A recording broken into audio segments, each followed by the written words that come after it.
পাক যে বলেছেন আনজালা মিনাস সামাই মা, আসমান থেকে পানিটা আমি তোমাদেরকে দেই, শুধু পানি আমি আল্লাহ পাক দেই না, ফাখরাজা বিহি মিনাস সামারাতি রিজকাল লাকুম, জমিন থেকে তোমাদের জন্য খাদ্যগুলোকে আমি আল্লাহ পাক বের করে দেই, শাক সবজি ফলমূল আমি আল্লাহ পাক বলবেন ইকরা কিতাবাক, পড়ো আমলনামা পড়ো, কি কামাই করে এসেছো জবাব দাও। মানুষ তার আমলনামার দিকে তাকাবে, আল্লাহ পাক বললেন কাফা বিনাফসিকাল ইয়াউমা আলাইকা হাসিবা, হিসাব দেওয়ার জন্য আমরা যথেষ্ট হয়ে যাব। আহারে কেন আল্লাহ পাককে চিন্তা করি না, আল্লাহ পাকের কুদরত নিয়ে ভাবি না, কেন আল্লাহর কাছে আমরা নত হই না। আল্লাহ বললেন ফামান ইয়ামাল আসসালামু আলাইকুম ওয়া রাহমাতুল্লাহি ওয়া বারাকাতুহু। প্রিয় রাজশাহীবাসী, আপনারা সবাই কেমন আছেন? আমাদেরকে ভালো রেখেছেন যিনি, তিনি কে? আল্লাহর জন্য পড়ছি আলহামদুলিল্লাহ। যাদের সামনে এখনো খালি জায়গা দেখা যাচ্ছে, মনে হচ্ছে কুয়াশার চারিদিকে একটু ঠান্ডা আপনাদেরকে গ্রাস করেছে, এই ত্যাগটাও আমরা আল্লাহর জন্যই করে যাচ্ছি। সো যাদের সামনে একটু খালি আছে, আমরা খালিটা নিজ দায়িত্বে পূরণ করে সামনের দিকে এগিয়ে বসুন। পিছনে অনেক ভাইরা দাঁড়িয়ে আছেন, ওনারা যেন জায়গা পেয়ে যান। আজকে আল্লাহ পাকের এই কালামে রব্বানির এই অনুষ্ঠান থেকে আমরা দুনিয়া ও আখিরাত উভয় জগতে যেন কল্যাণের বার্তা, উভয় জগতে যেন সফল কাম বান্দাদের কাতারে আল্লাহ পাক আমাদের প্রত্যেককে শামিল করে নেন, পড়ুন আমিন। ইন্নাল হামদালিল্লাহি নাহমাদুহু ওয়া নাস্তাঈনুহু ওয়া নাস্তাগফিরুহু ওয়া নু'মিনু বিহি ওয়া নাতাওয়াক্কালু আলাইহি ونعوذ بالله من شرور أنفسنا ومن سيئات أعمالنا من يهده الله فلا مضل له ومن يضلله فلا هادي له أي فلن تجد له وليا مرشدا ونشهد أن لا إله إلا الله وحده لا شريك له ونشهد أن سيدنا وحبيبنا ومولانا محمدًا عبده ورسوله صلى الله عليه وعلى آله وصحبه وسلم الذي أرسله بالحق بشيرا ونذيرا وداعيا إلى الله بإذنه وسراجا منيرا فقد قال الله تبارك وتعالى في كلامه المجيد والفرقان الحميد أعوذ بالله من الشيطان الرجيم بسم الله الرحمن الرحيم إن في خلق السماوات والأرض واختلاف الليل والنهار لآيات لأولي الألباب الذين يذكرون الله قياما وقعودا وعلى جنوبهم ويتفكرون في خلق السماوات والأرض ربنا ما خلقت هذا باطلا سبحانك فقنا عذاب النار.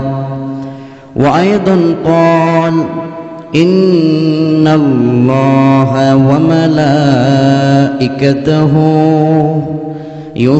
يصلون على النبي يا أيها الذين آمنوا صلوا عليه وسلموا تسليما.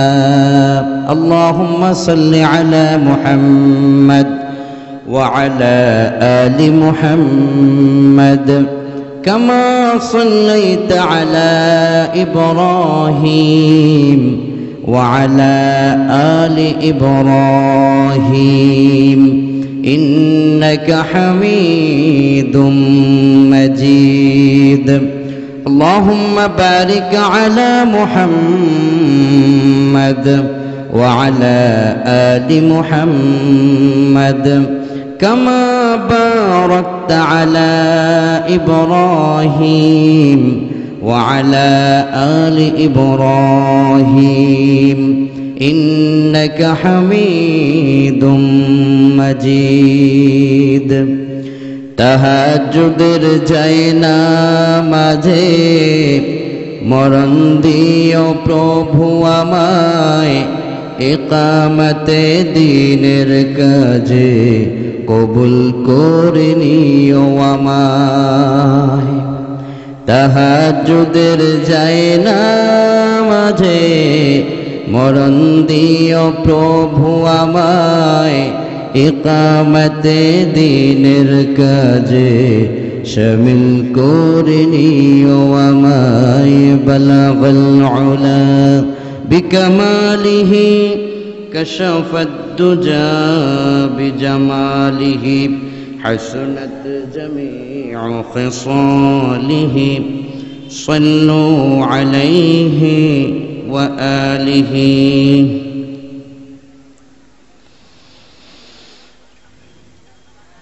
উজাল খলসি হাই স্কুল ময়দান দুর্গাপুর রাজশাহী কর্তৃক আয়োজিত আজকের 20তম ঐতিহাসিক তাফসীরুল কোরআন মাহফিল চলছে। দুদিনব্যাপী তাফসীরুল কোরআন মাহফিলের আজ সমাপনী দিবস চলছে। এই সমাপনী দিবসের সম্মানিত সদরে জলসা হযরত মাওলানা মুহাম্মদ আব্দুল জব্বার হাফিজাহুল্লাহ মহামান্য সভাপতি হুজুর, আমরা দোয়া করছি আমাদের সভাপতি হুজুরের হায়াতে আল্লাহ পাক প্রচুর বরকত দান করুন। সবাই পড়ি আমিন।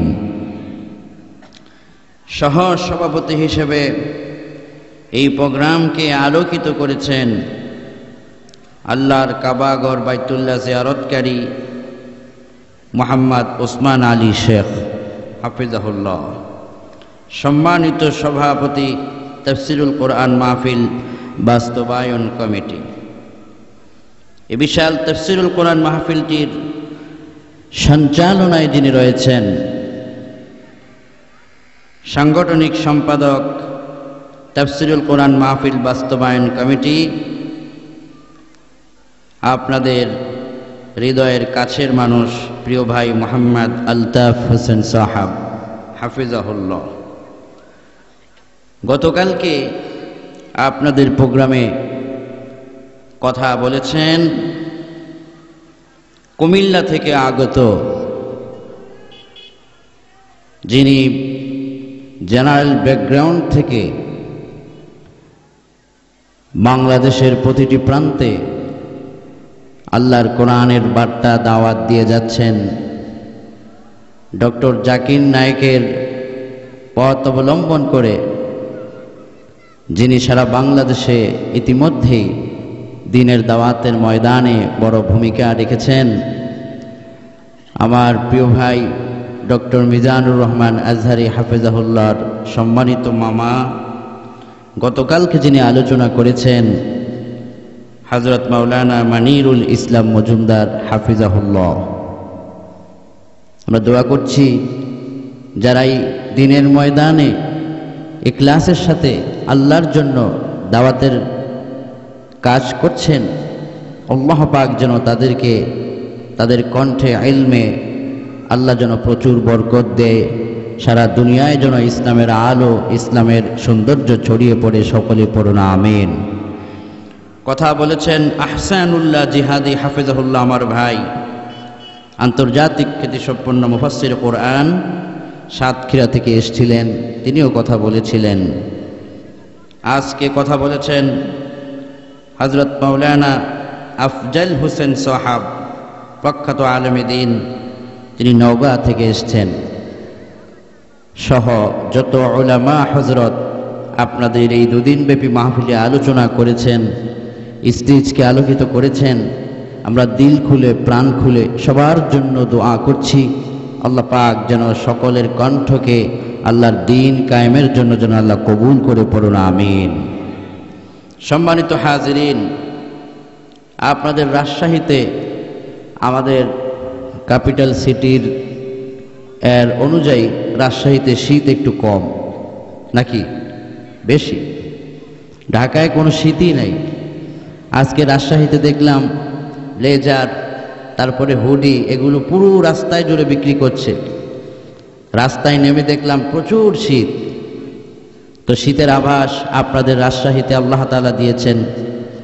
আমরা দোয়া করছি এই শীতে নানান ধরনের রোগ হয়ে যায় মানুষের, আল্লাহ যেন আমাদের প্রত্যেককে, রাজশাহীবাসীকে সকল প্রকার এই রোগ থেকে, সকল প্রকার নিরাপত্তাহীনতা থেকে আল্লাহ যেন সবাইকে হেফাজত করে, পড়ুন আমিন।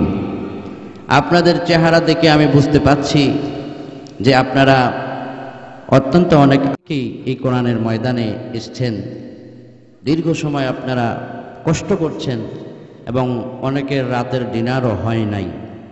তো যাই হোক, যে যেভাবেই কষ্ট করে যাচ্ছেন, আল্লাহর কাছে আমরা অবনত চিত্তে ভিক্ষা কামনা করছি, আল্লাহ যেন আমাদেরকে এই ত্যাগের বিনিময় তার প্রিয় বান্দাদের কাতারে, তার প্রিয় মাহবুব বান্দাদের কাতারে, তার পছন্দের বান্দাদের কাতারে এক যোগে যেন আমাদেরকে শামিল করেন, পড়ুন আমিন। ভূমিকায় না গিয়ে আসুন আমরা আল্লাহর কোরআন থেকে মেসেজ নেই, যে মেসেজগুলো আল্লাহ তাআলা এই বিশ্ববাসীকে ১,৫০০ বছর আগেই দিয়েছেন। আজ আমরা মহাবিশ্বের মহাবিশ্বয় গোটা দুনিয়ার মানবতার একমাত্র চলার পাথেও আল কোরআন is the complete code of life, যেটি একমাত্র মানবতার জন্য জীবন ব্যবস্থার নাম। নাযালা বিহির রূহুল আমিন আলা কলবি মুহাম্মদ সাল্লাল্লাহু আলাইহি ওয়াসাল্লাম বিলিসানিন আরবিয়্যিম মুবিন, যে কিতাবকে আল্লাহ তাআলা সুস্পষ্ট ভাষায়, আরবি ভাষায় এবং জিবরিল ফেরেশতার মাধ্যমে প্রিয় নবীর উপরে ১,৫০০ বছর আগে নাজিল করেছেন। যেই কিতাব এমন এক কিতাব, যেই কিতাবের সংস্পর্শে আসার কারণে যারা ছিল চোর, যারা ছিল ডাকাত, যারা ছিল লুটেরা, যারা ছিল সন্ত্রাসী কর্মকাণ্ডে জড়িত, এই মানুষগুলো কোরআনের ছোঁয়া পেয়ে সেই মদিনা মুনাওয়ারা থেকে শুরু করে, মক্কা মুকাররমা থেকে শুরু করে নবীজির স্পর্শে এসছে যারা, তারাই চোর যারা ছিল তারা হয়ে গেল সম্পদের পাহারাদার, যারা ছিল নারীর ইজ্জত নিয়ে ছিনিমিনি খেলতো তারা নারীর চরিত্রের মুহাফেজ হয়ে গেল। এই কোরআনে কারীমের স্পর্শে এসে আমরা তো সেই কোরআনে কারীমই শুনতে আসছি, যে কোরআনে কারিম নিয়ে আজ গোটা পৃথিবীতে গবেষণা চলছে। লস অ্যাঞ্জেলেস টাইমস তারা রিপোর্ট করেছে বর্তমান দুনিয়াতে কোরআনে কারিমের একটি আয়াতকে নিয়ে তারা গবেষণা করেছেন, যেই আয়াতে কারিমা আজ আপনাদের খিদমতে আমরা তিলাওয়াত করতে চাই। সেখানে আল্লাহ রাব্বুল আলামিন এই বিশ্ব সৃষ্টি সম্পর্কে কথা বলতে গিয়ে কি চমৎকার ইনভাইট পৃথিবীর মানুষকে দিয়েছেন, নজর করার কথা বলেছেন। এই আয়াতগুলো নিয়ে বর্তমান দুনিয়ার বিজ্ঞানীরা, যারা নাস্তিক, যারা খ্রিস্টান, এরা গবেষণা করছে। গবেষণার ফলে তারা রিপোর্ট করেছে লস অ্যাঞ্জেলেস টাইমসে যে আল্লাহর কালামের গবেষণা করে খোদ আমেরিকায় 1,50,000 খ্রিস্টান যুবক তারা প্রতি বছর কালেমা পড়ে মুসলমান হয়ে যাচ্ছে। কোন সুবহানাল্লাহ। সেই কোরআন আপনারা শুনতে এসেছি, যে কোরআনের নূর শুরু হয়েছে সেই লৌহে মাহফুজ থেকে, আজও সেই নূর আছে, কিয়ামত পর্যন্ত থাকবে। কোরআনের সাথে যারা থাকবে তারাই শান্তি পাবে।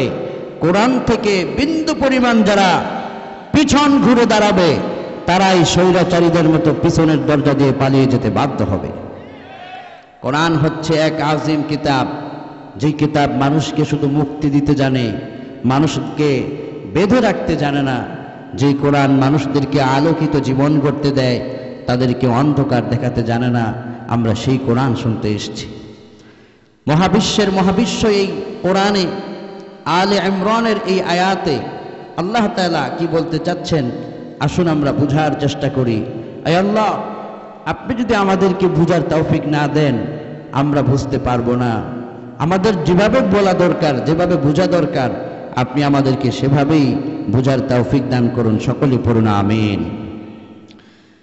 রব্বুল আলামিন বলেন, ইন্না ফী খালকিস সামাওয়াতি ওয়াল আরদি ওয়া ইখতিলাফিল লাইল ওয়ান নাহারি লাআয়াতিল লিউলিল আলবাব। আল্লাহ রাব্বুল আলামিন দুনিয়ার সমস্ত মানবতাকে লক্ষ্য করে বললেন, রে দুনিয়ার মানুষেরা, চারিদিকে তাকাও, ডানে তাকাও, বামে তাকাও, পিছনে তাকাও, সামনে তাকাও, তোমার রবের সৃষ্টির দিকে একটু নজর করো। এই আসমানকে কে বানালো, এই জমিনকে কে বানালো, আর রাত একরকম, দিন আরেক রকম, এই পরিবর্তন, এই বৈপরীত্য কে ঘটায়, কার দ্বারা এই ক্ষমতা হয়, এগুলো তো নিয়ে তোমরা চিন্তা করো। আল্লাহ পাক বললেন, ওয়ান্নাহারি লাআয়াতিল লিউলিল আলবাব। এই সৃষ্টি নিয়ে যারা চিন্তা করে, গবেষণা করে, আল্লাহ পাকের কুদরতের কাছে যারা মস্তককে নত করে, আল্লাহ পাক নিজে বলছেন এরাই হচ্ছে দুনিয়াতে প্রকৃত জ্ঞানী, বুদ্ধিমান, বুদ্ধিজীবী। কোন সুবহানাল্লাহ।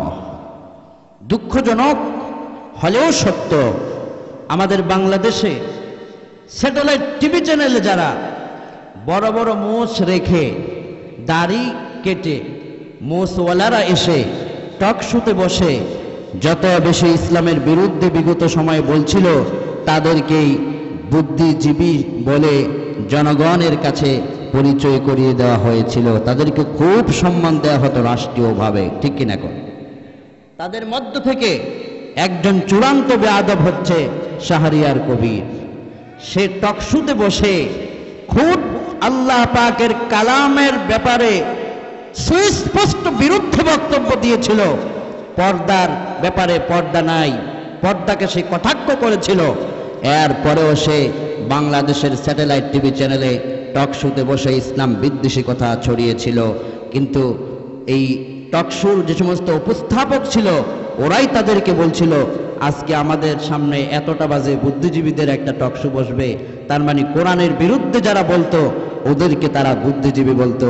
আর আল্লাহ পাক এখানে বলছেন না, যারা সৃষ্টির এই সৌন্দর্য, সৃষ্টি নিয়ে আসমান জমিন, এই রাত, এই দিন, পাহাড় পর্বত, আল্লাহর এই কুদরত নিয়ে যারা ভাবে, যারা সেজদায় নত হয়ে যায় তার মাথা, আল্লাহকে নিয়ে যারা ভাবে, তারাই হচ্ছে বুদ্ধিমান। আর যারা টাকশুতে বসে ইসলামের বিরোধিতা করে তাদেরকে তারা রাষ্ট্র সরকার বুদ্ধিজীবী বলতে পারে, কিন্তু তারা বুদ্ধিজীবী নয়, এরা হচ্ছে বাংলাদেশের ইসলাম ও মুসলমানদের জাতীয় দুশমন। বাংলাদেশের এই নতুন সরকারকে বলবো, অতীতে 16 বছর যারা টাকশুতে বসে ইসলামের বিরুদ্ধে হুঙ্কার দিয়েছিল, এখনো যারা গ্রেপ্তার হয় নাই, গ্রেপ্তার করে তাদেরকে বাইতুল মুকাররমের সামনে ফাঁসি কাস্টে ঝুলায়া এমন ভাবে দৃষ্টান্ত পেশ করা হোক, সামনের জীবনে যেন আমার কোরআনকে নিয়ে কেউ বাজে মন্তব্য করার দুঃসাহস করতে না পারে। ওরা বুদ্ধিজীবী হয়েছে ইসলামের বিরোধিতা করে, আর আল্লাহ পাক বলছেন লাআয়াতিল লিউলিল আলবাব, জ্ঞানবান বুদ্ধিজীবী জ্ঞানী হচ্ছে তারা যারা আল্লাহ পাকের এই কুদরতের কাছে মস্তককে নত করে কোন সুবহানাল্লাহ। এরপরে আল্লাহ পাক বললেন এই জ্ঞানীরা বুদ্ধিজীবীরা যাদেরকে আল্লাহ পাক জ্ঞানী বলে সম্বোধন করেছেন, তাদের কিছু কর্ম আল্লাহ পাক এখানে ঘোষণা করছেন। আল্লাযীনা ইয়াযকুরুনাল্লাহা কিয়ামান ওয়া কুউদান ওয়া আলা জুনুবিহিম ওয়া ইয়াতাফাক্কারুনা ফী খালকিস সামাওয়াতি ওয়াল আরদ ربنا ما خلقت هذا باطلا سبحانك فقنا عذاب النار। আল্লাহ পাক বললেন, ও রাজশাহীর তাওহীদ জনতা, ও রাজশাহীর কোরআন প্রেমিক তাওহীদ জনতা, যখনই আপনি সময় পাবেন, শোয়া থাকেন, বসে থাকেন, জীবনের প্রতিটি রন্ধে প্রতিটি মুহূর্তে আপনার দিলের ভিতরে যার স্মরণ থাকবে তিনি কে? আল্লাহ পাকের স্মরণ হৃদয়ে থাকে তাদের যারা সত্যিকারের বুদ্ধিমান, সত্যিকারের জ্ঞানবান। শুধু তাই নয়, আল্লাহ পাক বলেন বসা অবস্থায়, শোয়া অবস্থায়, দাঁড়ানো অবস্থায় তার প্রতিটি কর্মে রবের স্মরণ তার হৃদয়ের ভিতরে প্রকাশ্যভাবে দেখতে পাওয়া যায়। আর এই সৃষ্টি, এই সব কিছু গবেষণা করার পরে তারা বলে রব্বানা মা খালাকতা হাযা বাতিলা। এই আসমান, এই জমিন, এই পাহাড়, এই পর্বত, এই দুনিয়া, আল্লাহ রাব্বুল আলামিনের এই সৃষ্টির দৃশ্যগুলো তারা দেখার পরে এক যুগে এক বাক্যে তারা বলে দেয় রব্বানা মা খালাকতা হাযা বাতিলা। আয় রব, আয় আল্লাহ, কোনো কিছুই আপনি অনর্থক বানান নাই, আপনি যা বানিয়েছেন সবকিছুই এই মানবতার কল্যাণের জন্য। কোন সুবহানাল্লাহ। জ্ঞানী লোকেরা সবসময় উদারপন্থী হয়, নত হয় এবং আল্লাহর কাছে, মানুষের কাছেও বিনয়ী হয়, আল্লাহর কাছে সবচাইতে বেশি বিনয়ী হয়। এরপরে অংশে আল্লাহ পাক জ্ঞানীদের দৃষ্টান্তটা কি তা বলছেন। আল্লাহ পাক তারপর বলছেন সুবহানাকা ফাকিনা আযাবান নার। জ্ঞানী যারা হবে, বুদ্ধিমান যারা হবে, এই মানুষগুলো তাদের টাকা থাকতে পারে, তারা টাকার গরম দেখাবে না। তাদের ক্ষমতা থাকতে পারে, ক্ষমতার গরম দেখাবে না। তাদের ডিগ্রি থাকতে পারে, ডিগ্রির পাওয়ার তারা দেখায় না। তাদের শরীরে শক্তি আছে, মানুষের উপর জুলুম করে না, বরং তারা সর্ব অবস্থায় নিজেকে আল্লাহর কাছে নত করে বলে সুবহানাক, হে আল্লাহ তুমি পূর্ণ পবিত্র, তুমি মহান, তোমার উপরে আর কি আছে? তুমি সমস্ত দুর্বলতা, অক্ষমতা থেকে মুক্ত, তুমি মহান, তুমি মহান রব, তুমি সবকিছু। এভাবে আল্লাহ পাকের তাসবিহ তারা পড়ে, আল্লাহর পবিত্রতা বর্ণনা করে, নিজেকে তারা ছোট করে। আল্লাহর কাছে ছোট হলে বান্দার মর্যাদা বেড়ে যায় নাকি কমে যায়? বেড়ে যায়। তারা বলে সুবহানাক, আপনি পূর্ণ পবিত্র, আপনি মহান। শুধু তারা এটাই বলে না, তারা আরো বলে সুবহানাকা ফাকিনা আযাবান নার। আয় আল্লাহ, আপনি মহান, আপনি পবিত্র, আপনি পুত পবিত্র মহান। সুতরাং আপনি দয়া করে আমরা যেদিন দুনিয়া থেকে বিদায় হয়ে যাব, এই দুনিয়ার জীবন জীবন নয়, পরকাল আছে, আখেরাত আছে। মা তার সন্তানকে একা করে চলে যায়, বাবা তার সন্তানকে এতিম করে রেখে চলে যায়, বন্ধু তার বন্ধু থেকে চিরতরে তাকে বিদায় দিয়ে চলে যায়। যখন আখেরাতের পরে আমরা চলে যাব, আয় আল্লাহ দয়া করে আপনি পবিত্র মহান সেই পবিত্র রবের ক্ষমতা বলে আপনি জাহান্নামের কঠিন আযাব থেকে আমাদেরকে নাজাত দান করে দিয়েন, কোন আমিন। যে যারা জ্ঞানী তারা সবসময় বিনয়ী হয়, তারা আল্লাহর পবিত্রতা বর্ণনা করে এবং সবসময় তারা জাহান্নাম থেকে বাঁচার জন্য পাগল হয়ে যায়, পরেশান থাকে যে কি উপায় হবে। তার মনে থাকে না সে যে অর্থের মালিক, তার মনে থাকে না তার বিশাল ডিগ্রি আছে, তার মনে থাকে না তার ক্ষমতার মালিক, তার কোনো কিছুই মনে থাকে না। সে সবসময় নিজেকে ছোট করে রাখে, আল্লাহর কাছে তার মস্তককে নত করে। আর এই মানুষগুলোকেই আল্লাহ পাক বলছেন জ্ঞানী। কোন সুবহানাল্লাহ। আমার ভাইয়েরা, এই আয়াত যখন বিশ্বনবীর উপরে নাজিল হয়, নাজিল হওয়ার আগে ইহুদিদের গোত্র থেকে কিছু কোরআন বিরোধী লোকেরা তারপরে মুসা পয়গম্বরের কিছু উম্মতদের কাছে লোকেরা গিয়ে প্রশ্ন করলো, ও মুসার অনুসারী যারা, তোমরা বলো তোমাদের নবী মুসার প্রতি তোমাদের রব কি দয়া করেছিল? লোকেরা বলল, আমাদের নবী মুসা পয়গম্বরকে আল্লাহ পাক ক্ষমতা দিয়েছিলেন, তার হাতে আল্লাহ লাঠি দিয়েছিলেন, আর লাঠি দিয়ে তিনি তার মর্যাদা প্রকাশ করতেন। লোকেরা প্রমাণ চাইল, আল্লাহ পাক কালামে পাকে সে কোথাও কোট করেছেন। আল্লাহ পাক বললেন, ওয়ামা তিলকা বিয়ামিনিকা ইয়া মুসা, মুসা তোমার ডান হাতে এটাকে? পয়গম্বর বললেন, হিয়া আসাই আতাওয়াক্কাউ আলাইহা ওয়া আহুশু বিহা আলা গনামি ওয়ালিয়া ফিহা মারিবু উখরা। ক্বালা হিয়া আসাই, এটা একটা লাঠি। এরপরে তিনি তার কিছু কাজের বর্ণনা দিলেন। তো লোকেরা বলল, তোমাদের নবী মুসাকে এত ক্ষমতা দিয়েছে আল্লাহ পাক। মুসা নবীর ক্ষমতা জানার পরে লোকেরা চলে গেল ঈসা পয়গম্বরের অনুসারীদের কাছে, খ্রিস্টানদের কাছে চলে গেল। খ্রিস্টানদের কাছে গিয়ে বলা হলো, ও খ্রিস্টানেরা, তোমরা যেই নবীকে অনুসরণ করো, তোমাদের নবীকে, তোমাদের নবীর মালিক, তোমাদের নবীর রব কি পাওয়ার দিয়েছে, কি ক্ষমতা দিয়েছে, তোমরা আমাদেরকে জানাও। লোকেরা বলল, আমাদের নবী ঈসা পয়গম্বর যিনি ছিলেন, তাকে এত বড় ক্ষমতা দেওয়া হয়েছিল, তিনি মায়ের কোলে থাকা অবস্থায়, শিশু অবস্থায় তিনি তার নবুয়তের সাক্ষ্য দান করেছিলেন। লোকেরা খুব আশ্চর্যান্বিত হলো যে মানুষ মায়ের কোলে থাকা অবস্থায়, শিশু বাচ্চা, এই বাচ্চা তার নবুয়তের স্লোগান দেয়, নবুয়তের বক্তব্য দেয়। কি আশ্চর্য কথা! লোকেরা আশ্চর্যান্বিত হয়েছে এই কথাগুলো শুনে। আল্লাহ পাক ঈসা পয়গম্বরের মায়ের কোলে থাকা অবস্থায় তিনি নবুয়তের কি ঘোষণা দিয়েছিলেন, সে কথাটাও আল্লাহ পাক কোরআনে কারীমের ভিতরে কোট করে দিয়েছিলেন। ঈসা আলাইহিস সালাতু ওয়াস সালাম যখন মায়ের পেট থেকে দুনিয়ায় এলেন, লোকেরা তার মাকে বলল, বাবা নাই, জিনা করে তোমার সন্তান প্রসব করেছ। দূর দূর করে তারায়া দিতে লাগলো। আল্লাহ পাক কত মহান, আল্লাহ পাক কত মেহেরবান, আল্লাহ পাকের কুদরত কত ক্ষমতাবান। আল্লাহ পাক মারিয়ামের প্রতি ইঙ্গিত করলেন, তুমি তোমার সন্তান কি করে এসছে, সন্তানের বক্তব্য তোমার দেওয়ার প্রয়োজন নাই, তোমার কোলের সন্তান বলে দেবে যে তুমি নিরাপদ পবিত্রা নারী। কোন সুবহানাল্লাহ। মারিয়াম তিনি বললেন যে আমার সন্তান কিভাবে বলতে পারে যে আমি পবিত্রা, এটা কেমনে সম্ভব?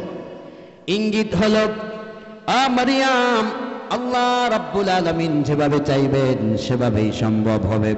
মারিয়াম তার কোলের ভিতরে ঈসা পয়গম্বরকে রেখেছেন, লোকেদের সামনে দাঁড়িয়েছেন। এই কোলের শিশু, ছোট্ট শিশুর জবান দিয়ে কথা শুরু করে দিলেন, যিনি তিনি কে? আল্লাহ পাক তাকে কথা বলার ইলম দান করলেন। ছোট্ট শিশু কি বলল?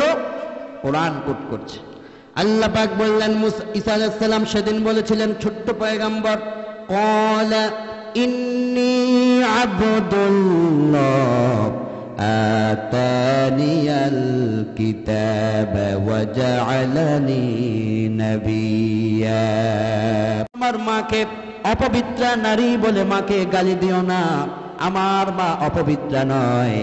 তোমরা কি জানো নাকি আমার মা আমাকে প্রসব করেছেন আল্লাহ পাকের ইশারায়। আর ইন্নী আবদুল্লাহ, আমি আল্লাহ রাব্বুল আলামিনের গোলাম, আল্লাহর বান্দা। আতানিয়াল কিতাব ওয়া জাআলানি নাবিয়্যা, শুধু আমি আল্লাহর বান্দা নই, আমাকে কিতাব দেওয়া হয়েছে। শিশু অবস্থায় আমার নবুয়তের ঘোষণা আল্লাহ রাব্বুল আলামিন দিয়ে দিয়েছেন। কোন সুবহানাল্লাহ। লোকেরা অবাক হলো, মুসা পয়গম্বরের আল্লাহ ক্ষমতা দিয়েছেন, লাঠি নিক্ষেপ করলে লাঠি সাপ হয়ে যেত, লাঠি জমিনে নিক্ষেপ করলে বৃক্ষ তৈরি হতো, বৃক্ষে ফুল হতো, ফল হতো, আর সেই ফল কত সুস্বাদু হতো। এত মুআজিজা ছিল পয়গম্বর মুসা পয়গম্বরের। আর ঈসা আলাইহিস সালামকে আল্লাহ পাক মায়ের কোলে অবস্থায় কথা বলার সাহস দান করলেন। আর যখন তিনি নবুয়তের দ্বার প্রান্তে পৌঁছে গিয়েছিলেন, এই পয়গম্বর হাত যখন কোন একজন মানুষের মাথার উপরে যাদের টাক পড়ে যায়, কুষ্ঠ রোগে যারা আক্রান্ত হয়ে যায়, তাদের গায়ে হাত রাখলে পরে কুষ্ঠ রোগটাকে আল্লাহ পাক সাথে সাথেই ভালো করে দিতেন। কোন সুবহানাল্লাহ। ঈসা আলাইহিস সালামের অসংখ্য মুআজিজা তারা বর্ণনা করতে লাগলো। এবার এই মানুষগুলো দৌড়ে দৌড়ে জিজ্ঞেস করতে লাগলো, মুসার এত ক্ষমতা আছে, ঈসার এত ক্ষমতা আছে পয়গম্বর, তো এখন তোমাদের নবী যে মুহাম্মদ সাল্লাল্লাহু আলাইহি ওয়াসাল্লামের উপর এই কোরআন নাজিল হয়েছে, সেই নবীর কি পাওয়ার আল্লাহ দিয়েছেন, সেই নবীকে কি দেওয়া হয়েছে সেটা তোমরা আমাদেরকে জানাও। জামিউল বায়ান আন তা'ভিল আয়াল কোরআন, ইতিহাসের পৃথিবীর বিখ্যাত তাফসীর গ্রন্থ তাফসীর ইমাম ইবনে জারীর তিনি লিখেছেন, জামিউল বায়ান আন তা'ভিল আয়াল কোরআনের ভিতরে এই আয়াতের তাফসীর প্রসঙ্গে বলা হয়েছে, আল্লাহ রাব্বুল আলামিন তখন বিশ্ব নবীকে বললেন, ওরা মুসা নবীর মুআজিজা দেখতে চেয়েছে আর ঈসা পয়গম্বর সম্পর্কে জানতে চেয়েছে, এবার আপনার কাছে এসেছে, আপনি তাদেরকে জানায় দেন আপনার রবের কি ক্ষমতা আপনার কাছে আল্লাহ পাক জানিয়েছেন সেটা তাদেরকে জানায় দেন। অতঃপর আল্লাহ রাব্বুল আলামিন এই আয়াতে কারিমা নাযিল করে আল্লাহর ক্ষমতা সম্পর্কে তাদেরকে আল্লাহ পাক ধারণা দিলেন। আল্লাহ পাক বললেন, ইন্না ফি খালকিস সামাওয়াতি ওয়াল আরদ ওয়া ইখতিলাফিল লাইল ওয়ান নাহারি লাআয়াতিল লিউলিল আলবাব। রাসূল আপনি তাদেরকে জানায়া দেন, মুসা নবী তিনি লাঠিতে জমিনে নিক্ষেপ করলে সাপ হয়ে যেত, এটা আশ্চর্যের বড় বিষয় নয়। আর ঈসা পয়গম্বর কুষ্ঠ রোগের রোগীর গায়ে হাত দিলে রোগ ভালো হয়ে যেত, এটাও তাদের জন্য বড় আশ্চর্যের নয়। বড় আশ্চর্যের বিষয় হলো আল্লাহ পাক যে কি আসমান বানিয়েছেন, জমিন বানিয়েছেন, রাত দিনের আবর্তন করেছেন, এটা বড় আশ্চর্যের। কোন সুবহানাল্লাহ। আমার ভাইরা, এই যে আয়াতে কারিমায় আল্লাহ পাক বলছেন আসমান সৃষ্টি, জমিন সৃষ্টি, রাত দিনের আবর্তন। বর্তমান দুনিয়ার নতুন নতুন প্রযুক্তির বিজ্ঞানীরা নানান কিছু আবিষ্কার করেছেন। আজ পর্যন্ত কোন একজন আবিষ্কারক এটা আবিষ্কার করতে পারেন নাই যে আমি একদিন এই দুনিয়ার রাতকে স্টপ করে দেই, নিজে একটা রাত তৈরি করে দেখাই, দুনিয়ার একটা দিনকে স্টপ করে দেই, নতুন করে নিজে একটা দিন আবিষ্কার করি। আজও পর্যন্ত আল্লাহর এই সৃষ্টিতে হাত দেওয়ার ক্ষমতা কোনো বিজ্ঞানীর কি হয়েছে? আপনি এই আয়াত যদি একটুকুন বুঝতে চান, আল্লাহ পাকের ক্ষমতা দেখুন, তিনি যে আপনাকে মেসেজ করছেন, রবের সৃষ্টি সম্পর্কে যে আপনাকে ধারণা দিচ্ছেন। গোটা দুনিয়া আজ এই বিজ্ঞানের প্রযুক্তির যুগে, পৃথিবী আজ নানান প্রযুক্তির কাছে তারা মস্তককে নত করছে। তো এখান থেকে এই ছোট্ট ক্ষুদ্র একটা শিক্ষা হলো এই, গোটা দুনিয়ার বিজ্ঞানীরা মিলে বছরের পর বছর কিয়ামত পর্যন্ত চেষ্টা করে একটা মাত্র রাত নয়, রাতের একটু অংশ যদি তারা সৃষ্টি করতে চায় তাও সক্ষম নয়। তার মানে এটা বোঝা যায় আল্লাহ রাব্বুল আলামিনের উপরে হাত রাখার ক্ষমতা অতীতেও কারো ছিল না, ভবিষ্যতেও কারো হবে না। আল্লাহ পাক হচ্ছেন মহান, তার ক্ষমতা সবার উপরে, কোন ঠিক কিনা? কিন্তু তারপরেও মানুষ বলে সকল ক্ষমতার উৎস জনগণ, বলে না? বলছে, এখনো বলছে জনগণ যদি সকল ক্ষমতার উৎস হতো তাহলে 9 বছরের রাজা 10 বছরের সাজা পেতেন না। জনগণ যদি সকল ক্ষমতার উৎস হতো তাহলে দলের কর্মীরা এইভাবে রেখে এতিম করে, দলের কর্মীদেরকে এতিম করে পিছনের দরজা দিয়ে আপনি পালিয়ে যেতেন না। আপনার দলের লোকের ক্ষমতা দিয়েই আপনি টিকে থাকতে পারতেন। তার মানে ক্ষমতা কারো নয়, ক্ষমতা একমাত্র আল্লাহর। ক্ষমতা কার? এই আসমান কার? এই জমিন কার? এই বিশাল বিস্তীর্ণ জমিন কার? যেহেতু জমিন আল্লাহর, আগামীর বাংলাদেশে আইন চলবে আল্লাহর। আগামীর পার্লামেন্টে আল্লাহর কোরআনকে জাতীয় সংসদে পাঠাতে হবে। ও তরুণ জনগণ, ও তরুণ যুব সমাজ, তোমাদের কাছে হাত রেখে বলি, বাংলাদেশের বর্তমান পরিস্থিতি ভালো নয়। কোরআনে কারীমকে যারা আল্লাহর এই জমিনে প্রতিষ্ঠা করতে চায় তাদের উপর নতুন নতুন করে নানান ষড়যন্ত্র শুরু হয়ে গিয়েছে, যার ইটস গ্রেট এক্সাম্পল হচ্ছে ভারত থেকে কদিন পর পর বলা হচ্ছে বাংলাদেশে নাকি হিন্দু সম্প্রদায়ের লোকেরা খুব নির্যাতন ভোগ করে যাচ্ছে। তা আমরা বললাম বাংলাদেশে হিন্দুরা খুব নির্যাতন ভোগ করে যাচ্ছে, টেলিভিশনে এটা প্রচার হচ্ছে, ভারতের মিডিয়ায়। কই বাংলাদেশে আমরা যারা থাকি আমরা তো দেখেছি নির্যাতন নয়, বরং রাতের ঘুম হারাম করে এদেশের যুবক, তরুণ, বৃদ্ধ মুসলমানেরা রাতের ঘুম হারাম করে মন্দির পাহারা দিয়ে হিন্দুদের ইজ্জত নিরাপত্তার দায়িত্ব পালন করেছে। তাহলে মুসলমানেরা হিন্দুদের উপর নির্যাতন করছে এরকম বলছে কেন ওরা? কারণ এরকম বলে তারা ভারতের মুসলমানদেরকে, ভারতবাসীকে, বিশ্ববাসীকে তারা বাংলাদেশের বিরুদ্ধে একটা অবস্থান নেওয়ার জন্য তারা জাগ্রত করার ষড়যন্ত্র করে যাচ্ছে। মনে রাখবেন, রাশিয়া আপনার প্রভু নয়, ইউনাইটেড স্টেট আপনার প্রভু নয়, গোটা দুনিয়ার রাজা বাদশাহ কেউ আপনার প্রভু নয়। আপনি যদি আল্লাহর ক্ষমতায় বিশ্বাস করেন, মুসা নবীকে যেভাবে লোহিত সাগর পার করাইয়া ওপারে মুক্তি দিয়েছেন, ইব্রাহিম নবীকে যেভাবে আগুনে নিক্ষেপ করে আল্লাহ পাক হেফাজতে রেখেছেন, সেভাবেই বাংলাদেশে আল্লাহর ক্ষমতা, আল্লাহর কোরআনের রাজ কায়েম হবে ইনশাআল্লাহ। সুতরাং ওই প্রভুদের অগ্নি চক্ষু মুসলমান কখনো ভয় পেতে পারে না, ঠিক কিনা কর? আলেম ওলামাগণ বাংলাদেশের মেরুদণ্ড, বাংলাদেশের এই দুর্দিনে আলেম ওলামাগণ তারা তাদের নিজের জান বাজি রেখে দাঁড়িয়েছে। মুসলমান তৌহিদি সাধারণ জনতা, স্কুল, কলেজ, বিশ্ববিদ্যালয়ের ছেলেরা নিজের জান বাজি রেখে এই দেশের নিরাপত্তার জন্য তারা কাজ করেছে। এই দেশকে ভারত যদি ছিনিয়ে নিতে চায়, আবারও প্রয়োজনে রক্ত ঝরবে, তবুও বাংলার 1 ইঞ্চি মাটি ভারতকে ছেড়ে দেওয়া যাবে না। ওদের হাতে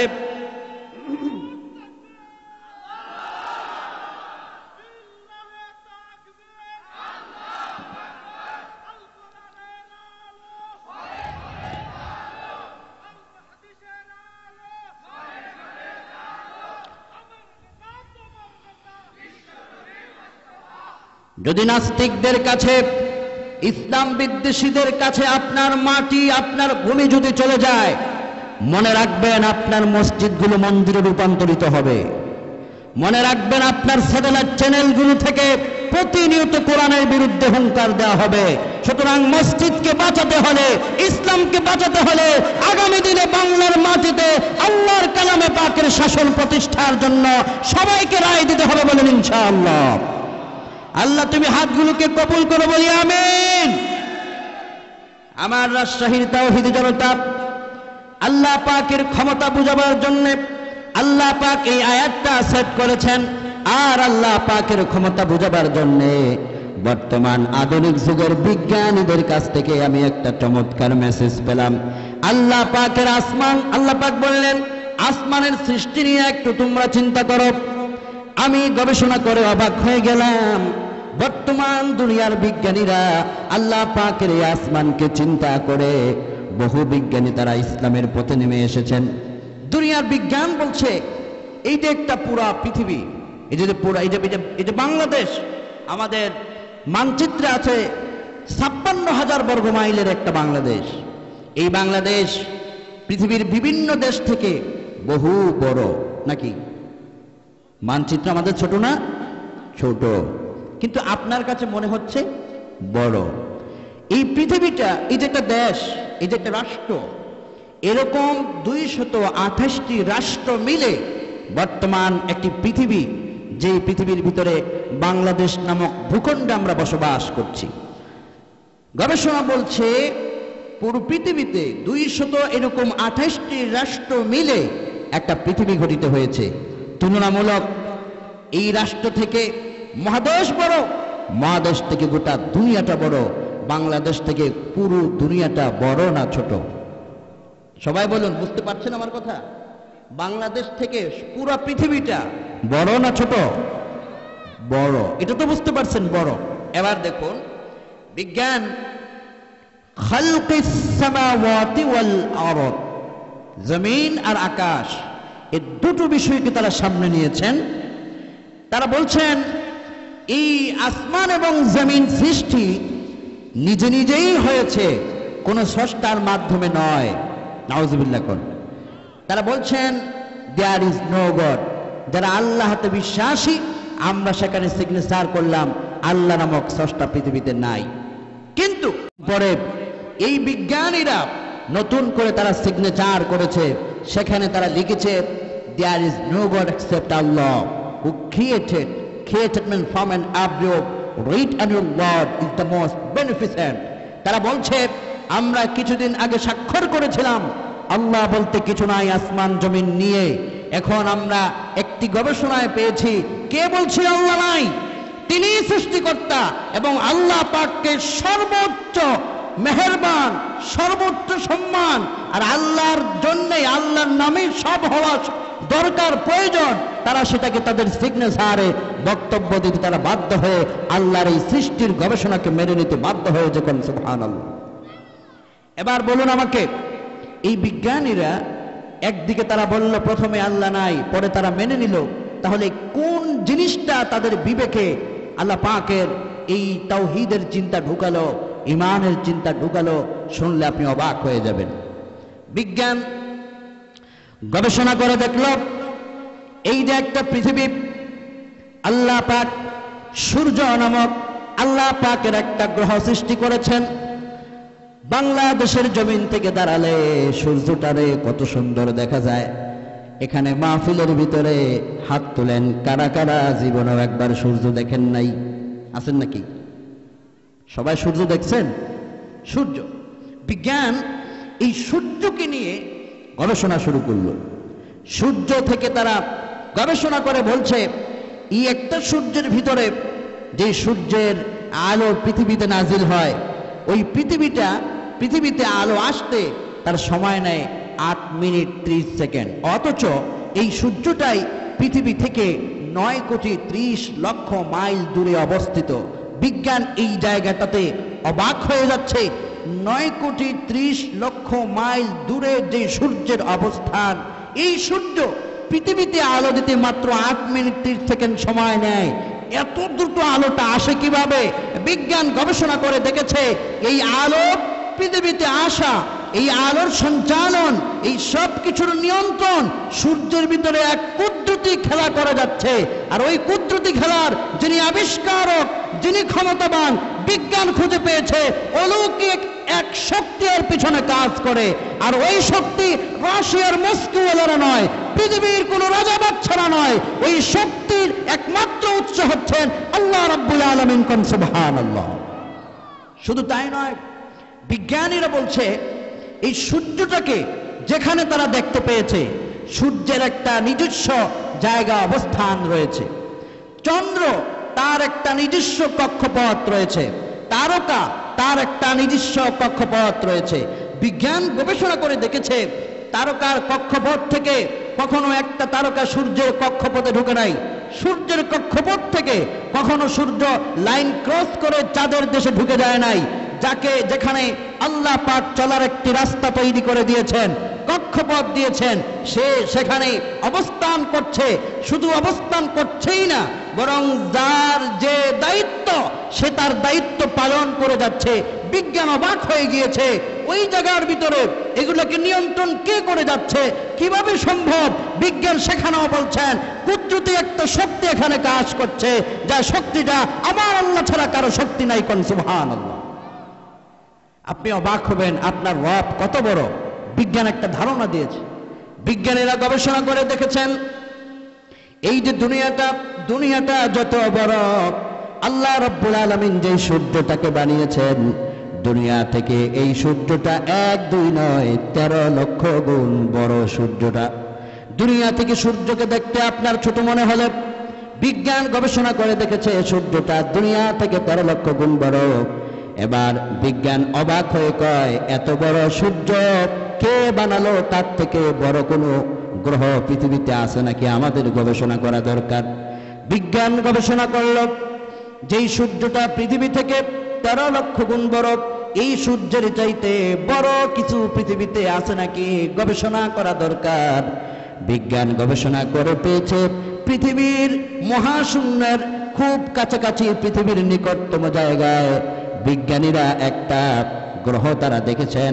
ওই গ্রহটাকে তারা পেয়েছেন পৃথিবীর খুব নিকটবর্তীতে। বিজ্ঞান তার নাম দিয়েছেন ব্যাটেল জুইস, যেটা প্রথম আসমানের পরে মহাশূন্য, মহাশূন্যের পরে সেই ব্যাটেল জুইস এই পৃথিবী থেকে খুব নিকটবর্তীতে যে তারকাটা আল্লাহ পাক সেট করে রেখেছেন, ওটার নাম হচ্ছে ব্যাটেল জুইস। বিজ্ঞান বলছে সূর্য পৃথিবী থেকে 13 লক্ষ গুণ বড়। ব্যাটেল জুইস কতটুকু বড় তা গবেষণা করা দরকার। গবেষণা করে বিজ্ঞান বলছে এই ব্যাটেল জুইস সূর্য থেকে 1 2 3 নয় 33 কোটি গুণ বড়। একটা ব্যাটেল জুইস মহাশূন্যের পিছনে ঘুরছে। কোন আল্লাহু আকবার। তবে সূর্যটা বিজ্ঞান এবার বলছে তাহলে সূর্যের চাইতেও বড় ব্যাটেল জুইস আছে, তারকা আছে। বিজ্ঞান এখানেই শেষ নয়, তারা সেখানে গবেষণা করে দেখলেন ব্যাটেল জুইসের পাশে প্রক্সিমা সেন্ট্রাই, আলফা সেন্ট্রাই। বিজ্ঞান বলছে সেই জায়গাটার ভিতরে মহাশূন্যের ভিতরে এরকম 33 কোটি গুণ সম্পন্ন বড় বড় তারকা সেখানে আল্লাহ পাক সেট করে রেখেছেন। আর সেই তারকা একটা দুইটা তিনটা নয়, অন্তত 500 বিলিয়ন এই ব্যাটেল জুইস সেই জায়গার মধ্যে আল্লাহ সেট করে একটা গ্যালাক্সির ভিতরে ঢুকিয়ে রেখেছেন। কোন আল্লাহু আকবার। বিজ্ঞান বলছে এই গ্যালাক্সি, এই যে 500 বিলিয়ন ব্যাটেল জুইসের মতো বড় বড় তারকাগুলোকে একত্রিত করে এই গ্যালাক্সির ভিতরে ঢুকায় রেখেছেন। এখন এর চাইতে বড় কিছু আছে নাকি আমাদের গবেষণা করা দরকার। বিজ্ঞান গবেষণা করে বলছেন পৃথিবীর সবচাইতে নিকটতম যেই ব্যাটেল জুইস তার কাছে একটু আমাদের যাওয়া দরকার, গেলে পরে আমরা তার থেকে তথ্য পাবো। বিজ্ঞান যাওয়ার জন্য রেডি হলো। আপনারা জানেন চাঁদের দেশে একজন বিজ্ঞানী গিয়ে পৃথিবীতে তার নাম সুনাম ছড়িয়ে পড়েছিল 1969 সালে। তার নাম হচ্ছে নীল আর্মস্ট্রং, বিজ্ঞানী, চন্দ্র বিজ্ঞানী নীল আর্মস্ট্রং। তিনি চাঁদের দেশে পৃথিবীর সবচেয়ে দ্রুতগামী যান অ্যাপোলো 11 নিয়ে তিনি দৌড় মেরেছিলেন। দৌড় মেরে চাঁদের কাছে গিয়ে সেই চাঁদের দৃষ্টান্ত পৃথিবীর মানুষকে জানিয়েছেন। এই অ্যাপোলো 11 এই পৃথিবীর সবচেয়ে দ্রুতগামী যান দিয়ে যদি পৃথিবীর সবচেয়ে কাছে ওই ব্যাটেল জুইসকে দেখতে যদি কেউ রওনা হয়, বিজ্ঞান গবেষণা করে দেখেছে ওই ব্যাটেল জুইসের কাছে যেতে একজন মানুষের সময় লাগবে 1,15,000 বছর, যেই হায়াত একজন মানুষ কোনোদিনও পায় না। ওই জায়গাটাতে আল্লাহ পাক তারকাটা সেট করে রেখেছেন।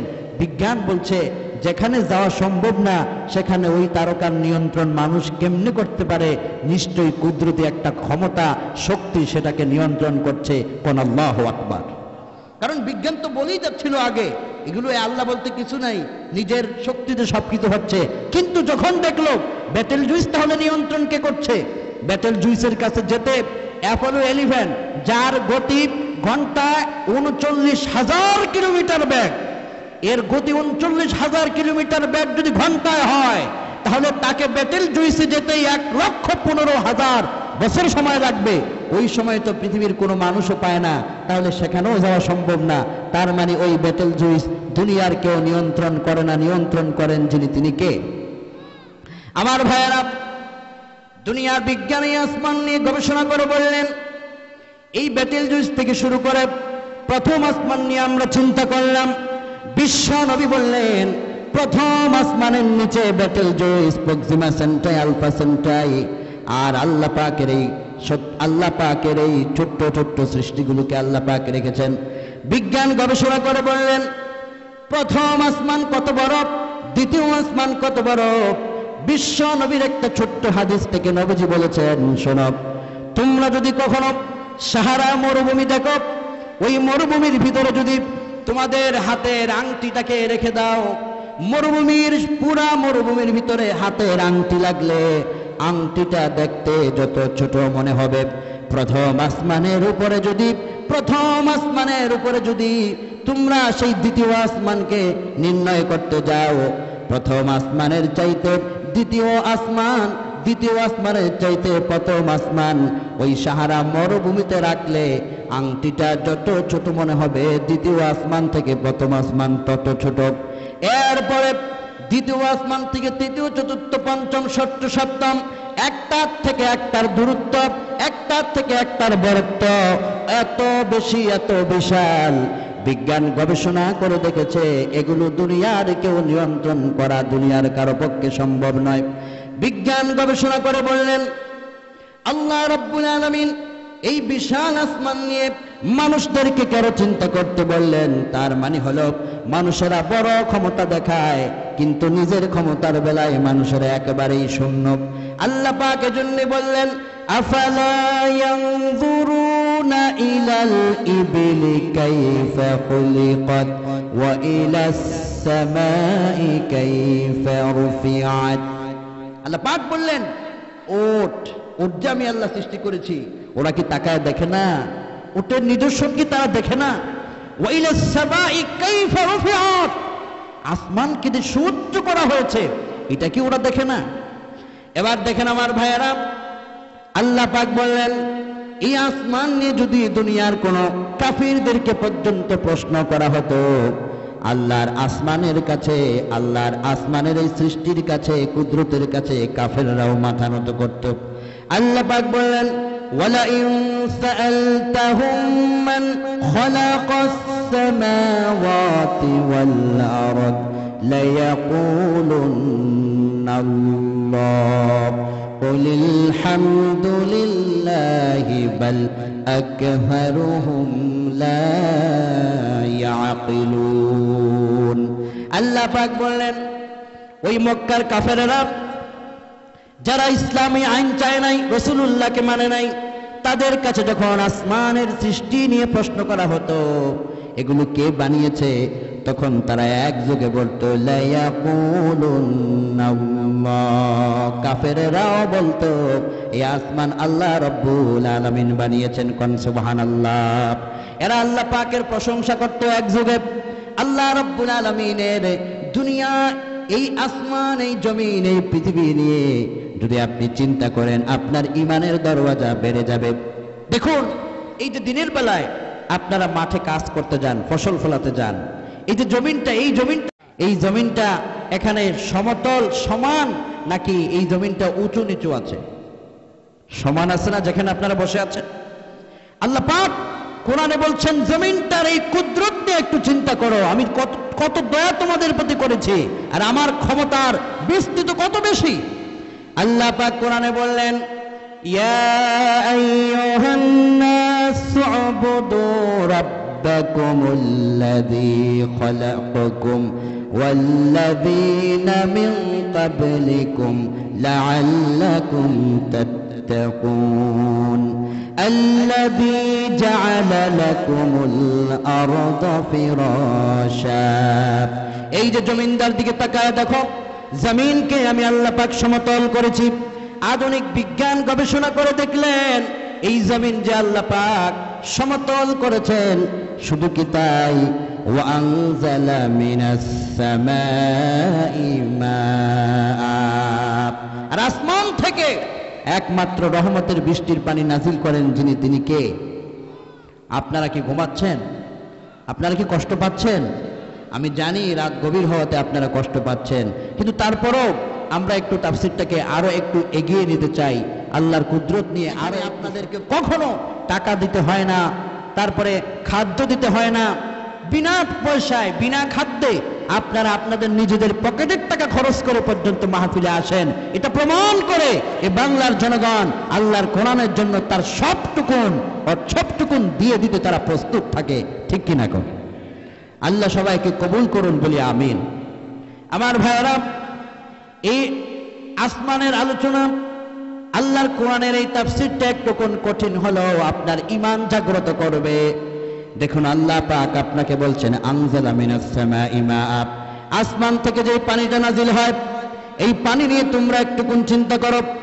আল্লাহ পাক যে বললেন আসমান থেকে পানিটা আমি আল্লাহ পাক নাজিল করি, দুনিয়ার বিজ্ঞানীরা এই পানি নিয়ে গবেষণা করে বিজ্ঞানীরা অবাক হয়ে গিয়েছে, আল্লাহ পাক কত মহান, কত দয়াবান। এই যে আপনার ফসলে আপনি গাছ লাগান, মাঠের ভিতরে ফসল ফলাতে যান, এক জমির ভিতরে আপনি ধান লাগালেন, আরেক জমির ভিতরে আপনি সবজি করলেন, আরেক জমির ভিতরে আপনি টমেটো, বিভিন্ন রকমের সবজি ফল মূল এগুলোকে আপনি রোপণ করলেন। বিজ্ঞানীরা গবেষণা করে দেখেছেন, একটি সমতল জায়গাকে তারা সামনে নিয়েছেন, এক জায়গার ভিতরে তারা লাগিয়েছেন আঙ্গুর গাছ, একটুকুন পাশে তারা লাগিয়েছেন কমলা গাছ, একটু পাশে তারা লাগিয়েছেন আনার গাছ। বিজ্ঞান তিনটা ফলের গাছ একই মাটিতে লাগালো, লাগাবার পরে দীর্ঘদিন তারা পরিচর্যা করলো, আসমান থেকে বৃষ্টির পানি আসা, সেই পানিগুলোকে এর উপর দিল। বিজ্ঞানের পরে তিনটা ফল যখন হলো, ফল নিয়ে তারা গবেষণা করলো। প্রথম লাগিয়েছিল আঙ্গুর গাছ, তার পাশে লাগিয়েছিলেন কমলা, তার পাশে লাগিয়েছেন আনার।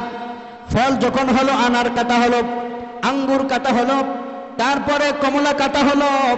এবার রাজশাহীর বিবেকবান তাওহীদি জনতার কাছে আমি জানতে চাই, এই আঙ্গুরের স্বাদ আর কমলার স্বাদ আর পাশে আনারের স্বাদ, তিন ফলের স্বাদ এক নাকি ভিন্ন? সুবহানাল্লাহ, সুবহানাল্লাহ। বিজ্ঞান এই জায়গাটাতে অবাক হয়েছে। বিজ্ঞানীরা বললেন মাটি এক, কিন্তু একই মাটিতে ভিন্ন রকমের স্বাদ, ভিন্ন রকমের ঘ্রাণ, ভিন্ন রকমের এই রং বেরঙের ফল কেমনে হইল? বিজ্ঞান এবার এই বৃক্ষের পাতাকে তারা সংগ্রহ করলেন, আঙ্গুরের বৃক্ষের পাতাকে তারা সংগ্রহ করলেন, কমলার পাতাকে সংগ্রহ করলেন, আনারের পাতাকে সংগ্রহ করলেন।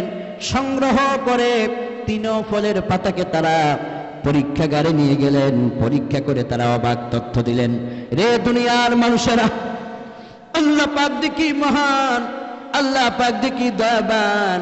আল্লাহ পাক যে বলেছেন আনজালা মিনাস সামাই মাআ, আসমান থেকে পানিটা আমি তোমাদেরকে দেই, শুধু পানি আমি আল্লাহ পাক দেই না, ফাখরাজা বিহি মিনাস সামারাতি রিজকাল লাকুম, জমিন থেকে তোমাদের জন্য খাদ্যগুলোকে আমি আল্লাহ পাক বের করে দেই, শাক সবজি ফলমূল আমি আল্লাহ বানায় দেই।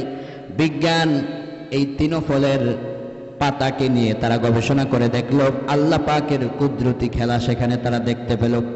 বিজ্ঞান বলছে আসমান থেকে নাজিল হওয়া এক ফোঁটা পানি যখন আঙ্গুরের গাছের উপরে পড়ে গেল, এক ফোঁটা পানিতে আল্লাহ রাব্বুল আলামিন এমন একটা মেডিসিন দিয়েছেন, যেই মেডিসিনের মাধ্যমে এই আঙ্গুরের কালার কি হবে সেটার মাধ্যমে মেডিসিন দেওয়া হয়েছে, তার ভিতরে কিরকম স্বাদ হবে সেই মেডিসিন দেওয়া হয়েছে, আর এটা কতটুকু কালার হবে, লোভনীয় হবে, সেই এক ফোঁটা বৃষ্টির পানিতে আল্লাহ পাক সেটা সেট করে রেখেছেন। কমলার কাছে বিজ্ঞান গেল, কমলার পাতা গবেষণা করে দেখলেন কমলার ভিতরে যে ধরনের প্রয়োজনীয় উপকরণাদি বিজ্ঞান খুঁজে পেয়েছেন, বিজ্ঞান বললেন আসমানের এক ফোঁটা রহমতের পানিতে কমলার কালার হলদে হবে, এটা একটুকুন মিষ্ট আর একটুকুন টক টক হবে। এটাকে খাদ্যে মানুষের জন্য যেভাবে সুন্দর করে মানুষের সামনে পরিবেশন করা প্রয়োজন, এই পরিবেশন করার জন্য যত মেডিসিন দরকার আল্লাহ পাক আসমান থেকে এক ফোঁটা পানিতে ওই মেডিসিন সেট করে এই পৃথিবীতে এক ফোঁটা পানি নাজিল করে দেন। কোন সুবহানাল্লাহ। আনারের কাছে বিজ্ঞান গেল, আনারের পাতা গবেষণা করে সেখানে পেল আনারের ভিতরের তার লাল লালচে রক্তবর্ণ হবে আর খেতে খুব সুস্বাদু লাগবে। কিরকম হবে সেটা আল্লাহ পাক এক ফোঁটা আসমানের পানির ভিতরে মেডিসিনটা সেট করে আনার গাছের উপর নাজিল করেছেন। এভাবে করে পৃথিবীতে যত ফল আছে, পৃথিবীতে যত ফুল আছে, পৃথিবীতে যত মূল আছে, কাণ্ড আছে, বৃক্ষ আছে, আপনার আমার যত নিয়ামত আছে, হাজারো রকমের খাদ্য খাবার নিয়ামত, কোন খাবারটা কিরকম পুষ্টি সম্পন্ন হবে, বৃষ্টির রহমতের পানির ভিতরে আল্লাহ রাব্বুল আলামিন ওই উপকরণগুলো নাজিল করে দেয়। কোন সুবহানাল্লাহ। আমার ভাইয়েরা, যে মানুষ আল্লাহর আনার খেয়ে বেঁচে থাকে, যে মানুষ আল্লাহর নিয়ামত খেয়ে বেঁচে থাকে, যে মানুষ আল্লাহ রাব্বুল আলামিনের এই নিয়ামতগুলো খেয়ে সূর্যের আলো পেয়ে অক্সিজেন পেয়ে বেঁচে আছে, যে মানুষ আল্লাহ পাকের কাছে ধরা, এই মানুষগুলো একটুকুন সময় পাইলেই তার রবের বিরোধিতা করে রবকে ভুলে যায়। ফজর পড়েছে তো জোহর পড়ে না, জোহর পড়েছে মাগরিব নাই, এশা পড়েছে ফজর নাই, এইরকম করে কতবার সেই মানুষ আল্লাহ রাব্বুল আলামিনের নাফরমানি কাজ করে। কোন ঠিক কিনা? আমরা কত নিয়ামত আল্লাহ পাকের নেই, কত রিজক, কত কিছু আল্লাহর পক্ষ থেকে নেই, কত দয়া আল্লাহ পাকের আমাদের।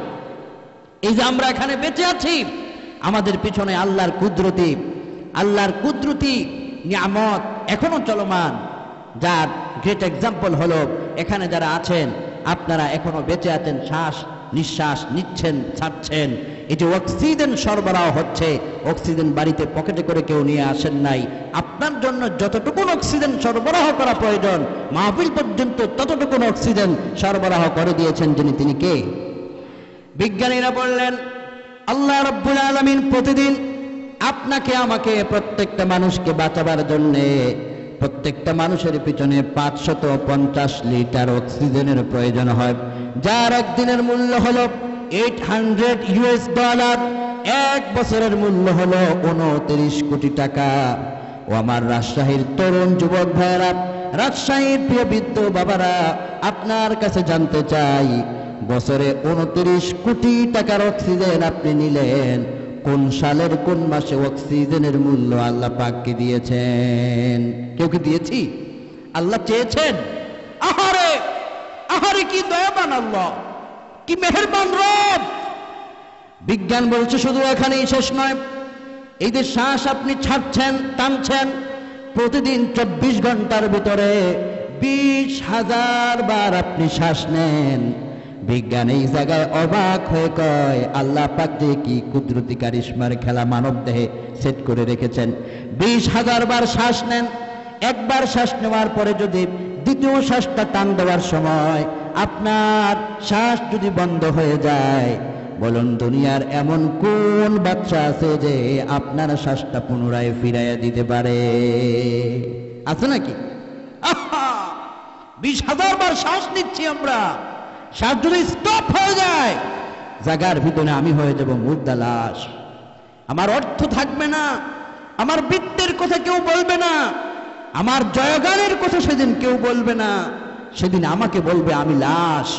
সেদিন আমার জন্য দ্রুত গতিতে মাইকে ঘোষণা হবে অমুক ব্যক্তি আর নেই, মসজিদে মসজিদে ঘোষণা হবে অমুক আর নেই, একদল চলে যাবে বাজারে, বিদায় স্টোর থেকে সবচেয়ে কম দামি কাপড়ের কাপড় আপনাকে পরাবার জন্য নিয়ে যাবে লোকেরা।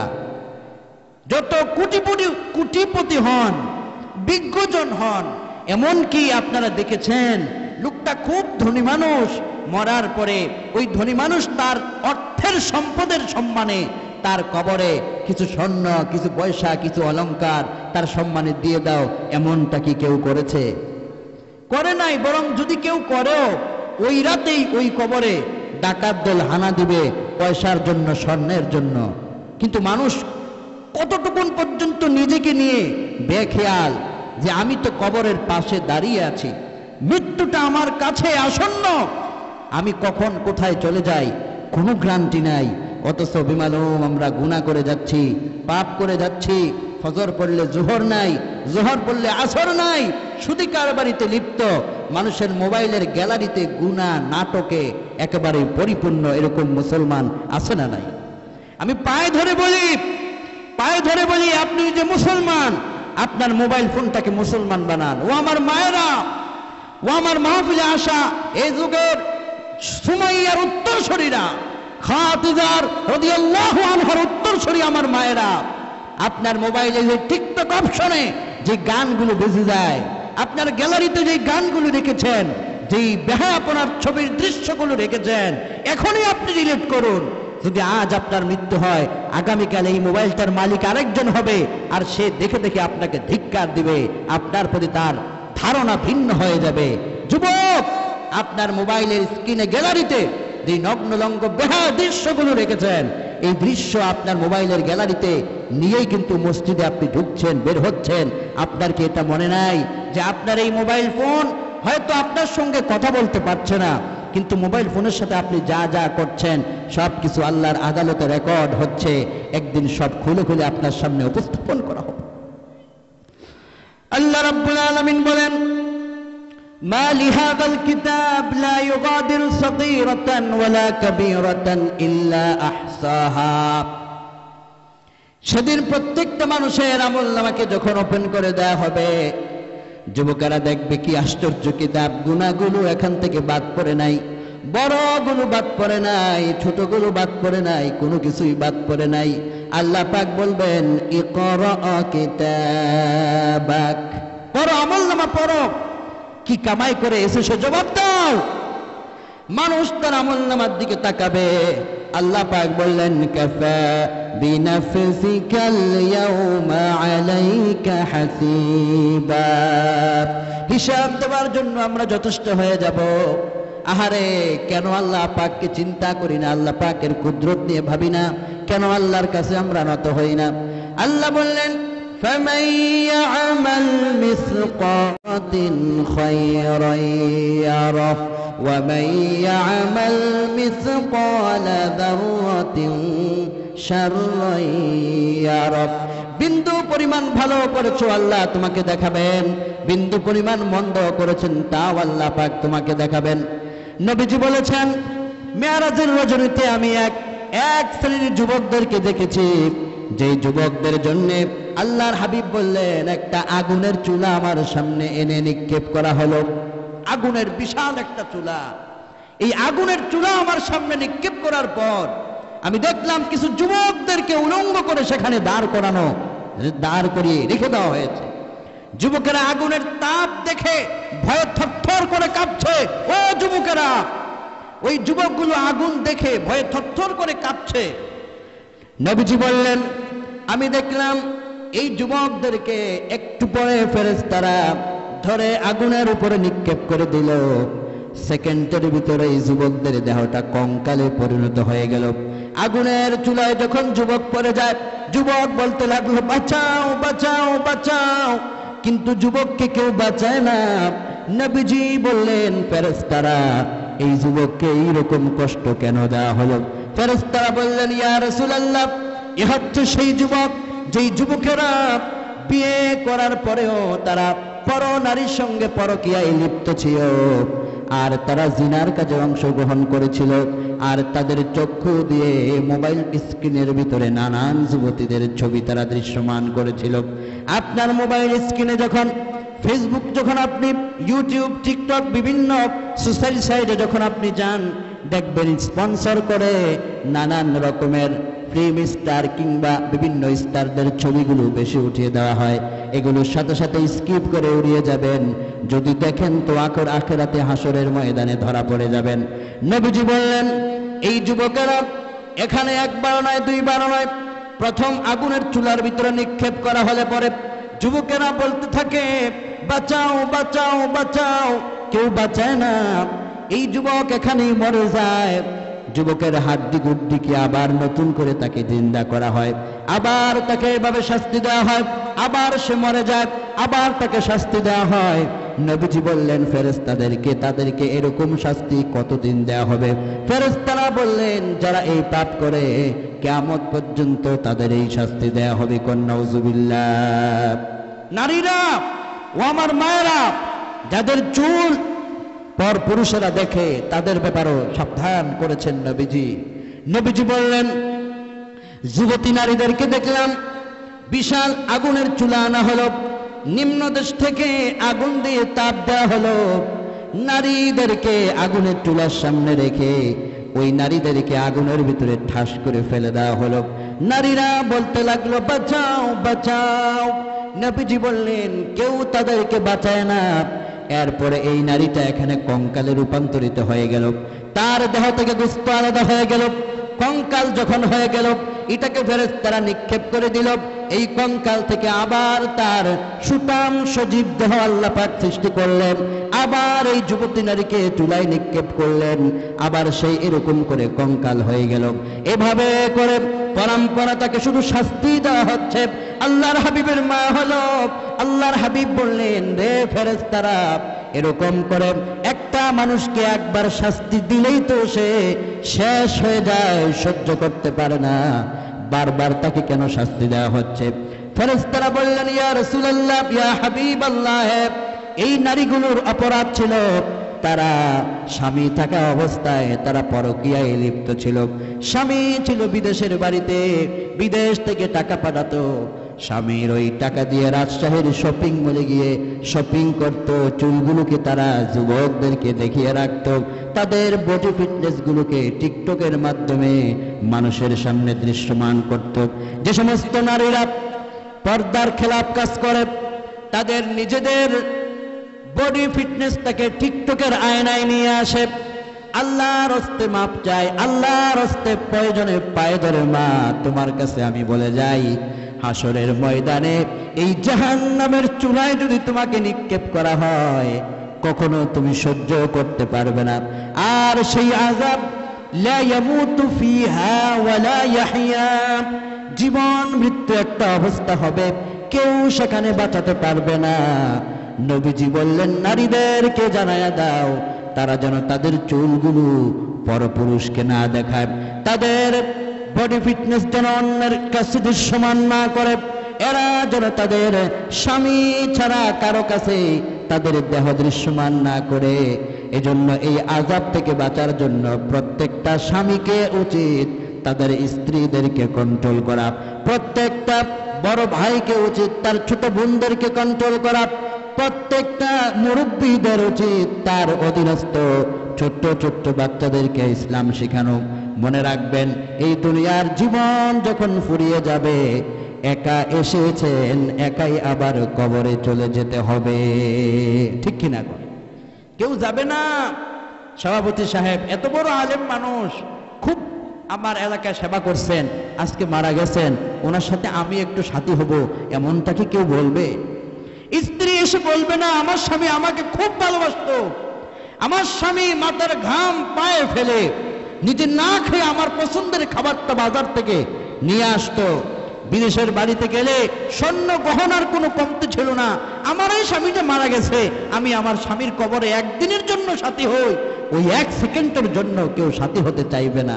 সন্তান, বাবা মারা গিয়েছে, ও মুরব্বী বাবারা, আপনি মারা গেলে পরে একটু ভাবুন, যার যে সন্তানদের জন্য বাড়ি ঘর সহায় সম্পত্তি করলেন, মরে যাবার পরে এই আদরের সন্তান একজনও বলবে না, বাবা আমাকে এটা করেছেন, এটা দিয়ে গিয়েছেন, আমি আমার বাবার জন্য 1 ঘন্টার জন্য কবরে সাথী হই। এমন কথা কেউ বলবে না। আপনি একাই এসেছেন, আপনাকে একাই চলে যেতে হবে। সুতরাং দুনিয়াতে ভাবার বিষয় হচ্ছে আমি কতটুকুন প্রস্তুতি নিতে পেরেছি, আমি আল্লাহর জন্য কতটুকুন প্রস্তুতি নিতে পেরেছি, যাতে আখেরাতের মোড়ে আমি ধরা না পড়ি। আখেরাতের মোড়ে যদি আল্লাহ আমাকে মাফ করে দেয়, এজন্য আমাদের প্রস্তুতি নেওয়া তো এখনই এই মুহূর্তেই প্রয়োজন, ঠিক কিনা বলেন আমার ভাইয়েরা? এজন্য আখেরাতের প্রস্তুতি নেওয়ার জন্য, আল্লাহ পাকের এই সৃষ্টি নিয়ে চিন্তা করার জন্য আল্লাহ রাব্বুল আলামিন বলছেন, আল্লাহ পাক বলছেন ইন্না ফী খালকিস সামাওয়াতি ওয়াল আরদ, আসমানের সৃষ্টি আর জমিনের সৃষ্টি, এরপরে রাত দিনের আবর্তন, এগুলো নিয়ে চিন্তা করলে বিবেকের দরজা তোমাদের বেড়ে যাবে। এরপরে তোমরা শুরু করবে আল্লাযীনা ইয়াযকুরুনাল্লাহা কিয়ামা, দাঁড়ানো অবস্থায় রবকে স্মরণ করবে, বসা অবস্থায় স্মরণ করবে, শোয়া অবস্থায় স্মরণ করবে, খেতে বসেছ বিসমিল্লাহ বলে খাবার শুরু করবে, খাবার শেষ করেছ তো আলহামদুলিল্লাহ বলে শেষ করবে। মনে রেখো তোমার সামনে ছোট্ট একটা গোস্তের টুকরা এসেছে, তুমি মনে রেখো আজ তুমি গোস্তের টুকরা খেতে বসেছ, তোমার মতো এমনও বনি আদম আছে গোস্তের টুকরা তো দূরের কথা, একটুকুন ভাত তার কপালে জুটে না। তোমার প্লেটের সামনে নানান রকমের খাদ্য নিয়ামত এসেছে, স্মরণ করো তুমি তোমার রবকে, শুকরিয়া করো তোমার রবকে। এরপরে বসা, দাঁড়ানো, শোয়া, জীবনের প্রতিটা মুহূর্তে স্মরণে রাখতে হবে একমাত্র যাকে, তিনি কে। এবার স্মরণে রাখার অর্থ এই নয় ইল্লাল্লাহ, আল্লাহ লা ইলাহা ইল্লাল্লাহ বলে আপনি জিকির করবেন। স্মরণের অর্থ হলো আপনার এই 24টা ঘন্টা বসা, শোয়া, বসা, দাঁড়ানো, সকল অবস্থায় আল্লাহ পাককে স্মরণ করার অর্থ হলো আল্লাহর ভয়ে সকল গুনাহ থেকে, তার নিষিদ্ধ বস্তু থেকে বেঁচে চলা। এরপরে আল্লাহ বললেন ওয়ান্নাহারি লাআয়াতিন লিউলিল আলবাব আল্লাযীনা ইয়াযকুরুনাল্লাহা কিয়ামান ওয়া কুউদান ওয়া আলা জুনুবিহিম ওয়া ইয়াতাফাক্কারুনা ফী খালকিস সামাওয়াতি ওয়াল আরদ। এই আসমান জমিন সবকিছু নিয়ে চিন্তা করার পরে আপনি সবসময় আল্লাহ পাকের কাছে দোয়া করে বলবেন রব্বানা মা খলাকতা হাযা বাতিলা, আয় আল্লাহ এই আসমান, এই সূর্য, গ্রহ, নক্ষত্র, এই প্রক্সিমা সেন্টাই, আলফা সেন্টাই যদি এত বড় করে আপনি বানাতে পারেন, আপনি এত বড় সৃষ্টি যদি করতে পারেন, তাহলে না জানি আপনি কত বড়, না জানি আপনি কত মহান, না জানি আপনি কত পবিত্র। সুবহানাক, আল্লাহ আপনি মহান। এইভাবে করে আল্লাহ পাকের তাসবিহ করবেন, আল্লাহর কাছে দোয়া করবেন রব্বানা মা খলাকতা হাযা বাতিলা, এগুলো আপনি অনর্থক বানান নাই, আপনি পূত পবিত্র, জাহান্নাম থেকে আপনি আমাদের সবাইকে বাঁচান। এই দোয়াগুলো আল্লাহ পাক আমাদেরকে এই আয়াতে শিক্ষা দিয়েছেন। আমার ভাইয়েরা, যদি জাহান্নাম থেকে বাঁচতে চান, নিজের জীবনকে দুনিয়া আখিরাতে সফল করতে চান, বিশ্ব নবী একটা দোয়া অধিক পরিমাণে পড়তেন সুবহানাক। এই আয়াতের তাফসীরের ভিতরে তাফসীরুল কোরআনুল আযীমের প্রণেতা তিনি একটা হাদিস সংকলন করেছেন, ইবনে জামিউত তিরমিজির হাদিস। নবীজি বলেছেন, আনাস ইবনে মালিক রাদিয়াল্লাহু আনহু বর্ণনা করেছেন, কানা আকহারু দুআইন নবী সাল্লাল্লাহু আলাইহি ওয়াসাল্লাম, হযরতে নবীজি বেশি পরিমাণে এই দোয়াটা পড়তেন, আল্লাহুম্মা আতিনা ফিদ দুনিয়া হাসানা ওয়া ফিল আখিরাতি হাসানা ওয়া কিনা আযাবান নার। আয় আল্লাহ, দুনিয়ার সকল কল্যাণ আমাদেরকে দেন, আখিরাতের সকল কল্যাণ আমাদেরকে দান করেন। আর যেদিন আমরা দুনিয়া থেকে বিদায় হয়ে যাব, পরকালের মোড়ে চলে যাব, জাহান্নামের ভয়াবহ আযাব থেকে আমাদেরকে নাজাত দান করে দিয়েন, কোন আমিন। আয় আল্লাহ, এই জাহান্নাম বড় ভয়ঙ্কর, শাস্তি বড় ভয়ঙ্কর। নবীজি বললেন, কেউ যদি এই আয়াতটুকুন দিয়ে একটুকুন তার রবের কাছে দোয়া করে, তার এটা চিন্তা করা উচিত, আজ সে বাড়ির বিছানায় কত আরামে ঘুমায়, কিন্তু যেদিন তার লাশটাকে, যে মানুষটা 50,000 1 লক্ষ টাকা দামের বাড়ির খাটের উপরে ঘুমায়, দামি খাটে ঘুমায়, এই মানুষটাকেও যেদিন কবরে রাখা হবে তার মাটির কবরে কোনো খাট তার জন্য বরাদ্দ থাকবে না, বিনা খাটে মাটির উপরে তার দেহটাকে শোয়ায় দেওয়া হবে, আর সবচেয়ে কম দামি কাপড়ের কাফন তাকে পরিয়ে দেওয়া হবে, কম দামি আতর সেদিন তার গায়ে জড়ানো হবে। অথচ মৃত মানুষদেরকে যে আতরটা আপনারা গায়ে লাগান, মরার এই মৃত মানুষের আতরটাই যদি জীবিত মানুষকে দেয়, মানুষ এটাকে দূরে নিক্ষেপ করে ফেলে দিয়ে বলে, কি আতর দিয়েছ, এখান থেকে মরা মানুষের গন্ধ আসে। কথা বাস্তব কিনা? মৃত মানুষকে যে আতর দেয়া হয়, ওই আতরটা পর্যন্ত জীবিত মানুষেরা ওই আতরের ঘ্রাণ নিতে চায় না। এটা কম দামি আতর, আমাকে কেন দিয়েছ?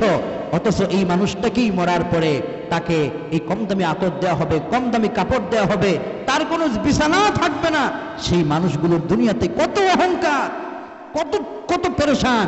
এই যে জানাজা হয়ে যায়, জানাজার অনুষ্ঠানে জানাজার টাইম দেওয়া হয়েছে, অমুক মারা গিয়েছে সকাল 10টা 10 মিনিটে জানাজা। মানুষের কথা বলতে বলতে অনেক সময় 10 মিনিট লেট হয়। কিছু মানুষ দাঁড়িয়ে বলে, হুজুর দয়া করে জানাজাটা শেষ করেন, আমাদের তাড়া আছে। এরকম বলে কিনা? তাড়াহুড়া করে। আমি এখান থেকে একটা মেসেজ রাজশাহীর তরুণদেরকে আজকে দিয়ে যাই, যে মানুষটা আজকে তাড়াহুড়ো করছে আর যে মানুষটা আজকে লাশ হয়ে এখানে শুয়ে আছে, এই শুয়া লাশ হওয়া ব্যক্তিটাও একদিন জীবিত মানুষদের মতো তাড়াহুড়া করেছিল। আজ সে এখানে লাশ হওয়ার পরে কোনো তাড়াহুড়া তার নাই, ক্ষমতা সব ফুরিয়ে গিয়েছে। আর যে বেঁচে আছে, বেঁচে থাকার কারণে সে তাড়াহুড়ো করছে, এই কাজ দরকার, ওটা দরকার, ওটা দরকার, আমি তাড়াতাড়ি। মানুষ এরকম তাড়াহুড়া করে। আমার ভাইয়েরা, লাশ হওয়া ব্যক্তিটা যদি জানতো এত দ্রুত আমি মরে যাব, তাহলে অন্তত যদি দুনিয়ার কাউকে সময় দেওয়া হতো, 2025 সালের জানুয়ারি মাসের 25 তারিখে রাজশাহীর গ্রামের অমুকের ছেলে অমুকেরা মারা যাবে, যদি তাদের টাইম ঠিক থাকতো, তাহলে দেখতেন ওই টাইমের আগে ওই মানুষগুলো মসজিদ ছাড়া আর কোথাও তারা থাকতো না। ঠিক কিনা? কোন যদি লোকেরা বলতো মসজিদে এত মুসল্লি কেন, ওই লোকেরা বলতো এরা 2025 সালের জানুয়ারি মাসের 25 তারিখে মারা যাবে, মরে যাবার আগে তারা আল্লাহর ইবাদত বন্দেগী করে যেতে চায়। মানুষ তার মৃত্যুর খবর জানলে এইভাবে করে আমলের প্রতি উৎসাহিত হয়ে যায়। কিন্তু আমার ভাইয়েরা, আপনার আমার মৃত্যুর খবর, মৃত্যুর পরোয়ানার দিন তারিখ আল্লাহ রাব্বুল আলামিনের কাছে আল্লাহ গোপন রেখেছেন। হয়ে যেতে পারে একটু পরে, হয়ে যেতে পারে কাল। আজ রাত এখানে বসে আছি, আগামী দিন এই রাতে হয়তো মাটির কবরে আমাকে আপনাকে শুয়ে থাকতে হতে পারে। রংপুরের এক মাহফিল আমি করলাম, আমার পাশে বসে ওই মেহমান আলোচনা শুনলেন। 2-2.5 কিলোমিটার প্রোগ্রাম করে যখন আমি গন্তব্যের দিকে রওনা হলাম, ফোন বেজে উঠলো আর বলল, হুজুর আজকে আপনার পাশে বসে যিনি ওয়াজ শুনেছেন, এই মুহূর্তেই তিনি বাড়ি এসে মারা গিয়েছেন। লোকটা তো জানত না আজ মাহফিলটাই তার শেষ মাহফিল হবে। লোকটা এটা জানতো না আজকের মাহফিলের ভিতরেই যা ইবাদত বন্দেগী হবে, এগুলোই তার জীবনের শেষ ইবাদত বন্দেগী। লোকটা এভাবে করে চলে যাবে সে তো নিজেও ভাবে নাই। এজন্য রাজশাহীর আমার কলিজার টুকরো তাওহীদি জনতার খেদমতে আজ আমি আরজ করতে চাই, আসুন আমরা অনেক পাপ করেছি, এখন আমাদের তওবা করার সময় হয়ে এসেছে। জানি না কার মৃত্যুর পরোয়ানা কোথায় জারি হয়ে যায়। বিশ্বনবীর দরবারে একজন পাপী ব্যক্তি এলেন, বৃদ্ধ মানুষ, তার দাড়িগুলো সাদা হয়ে গেছে।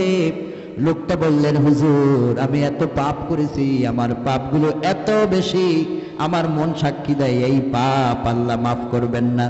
নবীজি বললেন, তুমি কত পাপ করেছ? লোকটা বললেন, যত পাপ আছে আমি সবই করেছি। আল্লাহর হাবিব বললেন, তুমি কি তওবা করবে নাকি? লোকটা বললেন, আমি তওবা করলে কি মাফ হবে নাকি? আল্লাহর হাবিব বললেন, তুমি কি তওবা করবে নাকি বলো? লোকটা বললেন, আমারে তওবা পড়ায়া দেন, আল্লাহুম্মা গফিরলি ওয়া তুব আলাইয়া।